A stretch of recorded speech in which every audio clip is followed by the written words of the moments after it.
Little Speck and Garnered Fruit by O. Henry. The honeymoon was at its full.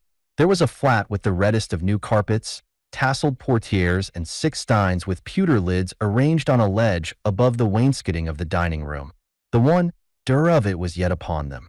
Neither of them had ever seen a yellow primrose by the river's brim, but if such a sight had met their eyes at that time, it would have seemed like, well, whatever the poet expected the right kind of people to see in it besides a prim rose. The bride sat in the rocker with her feet resting upon the world. She was wrapped in rosy dreams and a kimono of the same hue. She wondered what the people in Greenland and Tasmania and Belakistan were saying one to another about her marriage to Kid McGarry. Not that it made any difference. There was no welterweight from London to the Southern Cross that could stand up 4 hours. No. For rounds, with her bridegroom, and he had been hers for 3 weeks, and the crook of her little finger could sway him more than the fist of any 142-pounder in the world. Love, when it is ours, is the other name for self, abnegation, and sacrifice. When it belongs to people across the airshaft, it means arrogance and self-conceit. The bride crossed her Oxfords and looked thoughtfully at the distemper cupids on the ceiling. "Precious," said she, with the air of Cleopatra asking Antony for Rome done up in tissue paper and delivered at residence. "I think I would like a peach." Kid McGarry arose and put on his coat and hat. He was serious, shaven, sentimental, and spry. "All right," said he, as coolly as though he were only agreeing to sign articles to fight the champion of England. "I'll step down and cop one out for you, see?" "Don't be long," said the bride. "I'll be lonesome without my naughty boy. Get a nice, ripe one."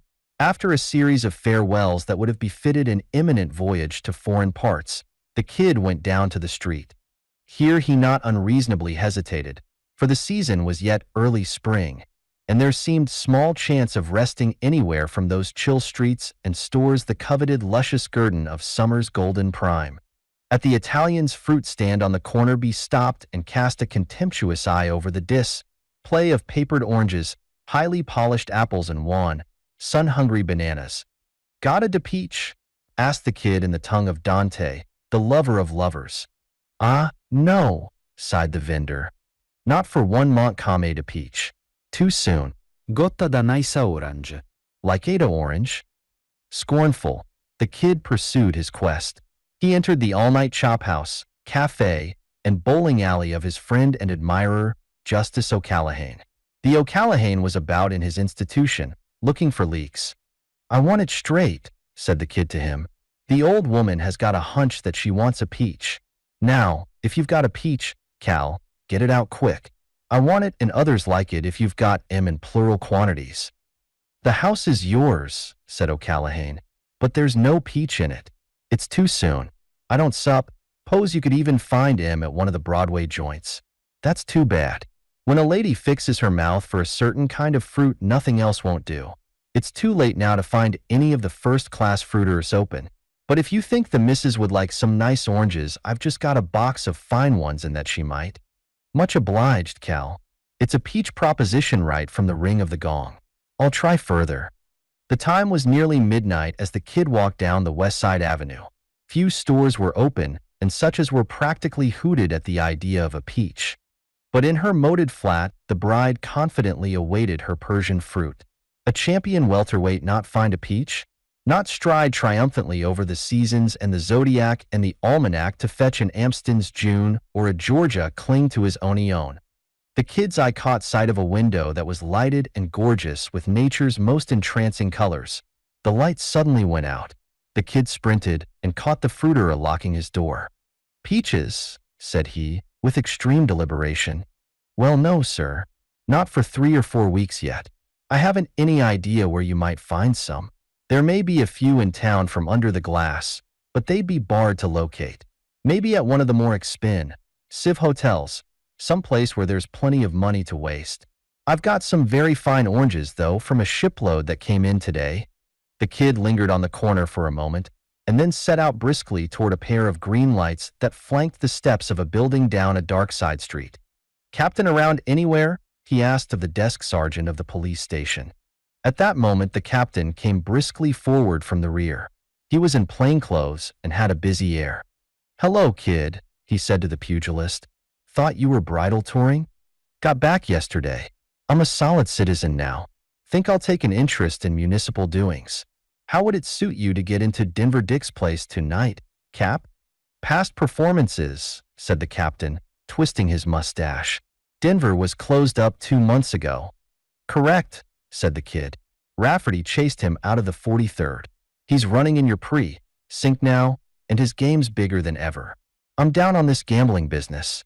I can put you against his game." "In my precinct?" growled the captain. "Are you sure, kid? I'll take it as a favor. Have you got the entree? How is it to be done?" "Hammers," said the kid. "They haven't got any steel on the doors yet. You'll need 10 men. No, they won't let me in the place. Denver has been trying to do me.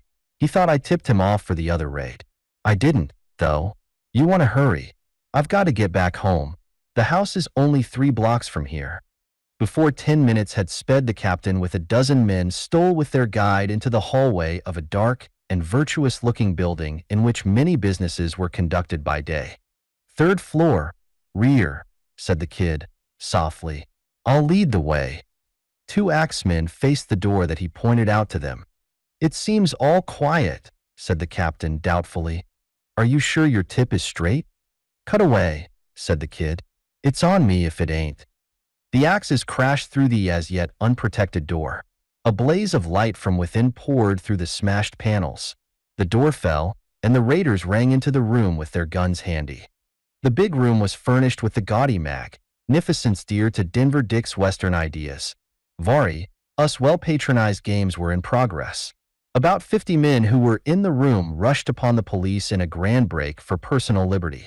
The plain clothes men had to do a little club swinging. More than half the patrons escaped. Denver Dick had graced his game with his own presence that night. He led the rush that was intended to sweep away the smaller body of raiders, but when he saw the kid, his manner became personal. Being in the heavyweight class, he cast himself fully upon his slighter enemy, and they rolled down a flight of stairs in each other's arms. On the land, they separated and arose, and then the kid was able to use some of his professional tactics, which had been useless to him while in the excited clutch of a 200-pound sporting gentleman who was about to lose $20,000 worth of paraphernalia. After vanquishing his adversary, the kid hurried upstairs and through the gambling room into a smaller apartment connecting by an arched doorway. Here was a long table set with choicest chinaware and silver, and lavishly furnished with food of that expensive and spectacular sort of which the devotees of sport are supposed to be fond. Here again was to be perceived the liberal and florid taste of the gentleman with the urban cognominal prefix. A number 10 patent leather shoe protruded a few of its inches outside the tablecloth along the floor. The kid seized this and plucked forth a black man in a white tie and the garb of a servitor. "Get up," commanded the kid. "Are you in charge of this free lunch?" "Yes, sah, I was. Has they done pinched us AGN, boss?" "Looks that way. Listen to me. Are there any peaches in this layout? If there ain't, I'll have to throw up the sponge." "There was 3 dozen, sah, when the game opened this evening, but I reckon the gentleman done eat 'em all up. If you'd like to eat a first-rate orange, sah, I can find you some." "Get busy," ordered the kid, sternly, "and move whatever peach crop you've got quick or there'll be trouble. If anybody oranges me again tonight, I'll knock his face off."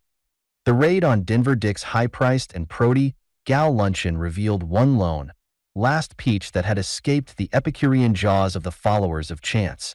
Into the kid's pocket it went, and that indefatigable forager departed immediately with his prize. With scarcely a glance at the scene on the sidewalk below, where the officers were loading their prisoners into the patrol wagons, he moved homeward with long, swift strides. His heart was light as he went. So rode the knights back to Camelot after perils and high deeds done for their ladies fair. The kid's lady had mandate him, and he had obeyed. True, it was but a peach that she had craved.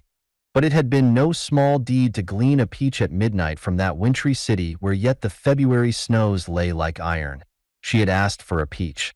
She was his bride. In his pocket, the peach was warming in his band that held it for fear that it might fall out and be lost. On the way, the kid turned in at an all-night drugstore and said to the spectacled clerk, "Say, sport, I wish you'd size up this rib of mine and see if it's broke. I was in a little scrap and bumped down a flight or two of stairs." The druggist made an examination. "It isn't broken," was his diagnosis, "but you have a bruise there that looks like you'd fallen off the flatiron twice." "That's all right," said the kid. "Let's have your clothes brush, please." The bride waited in the rosy glow of the pink lampshade. The miracles were not all passed away. By breathing a desire for some slight thing, a flower, a pomegranate, oh, yes, a peach, she could send forth her man into the night, into the world which could not withstand him, and he would do her bidding. And now he stood by her chair and laid the peach in her band. "Naughty boy," she said, fondly. "Did I say a peach? I think I would much rather have had an orange." Blessed be the bride.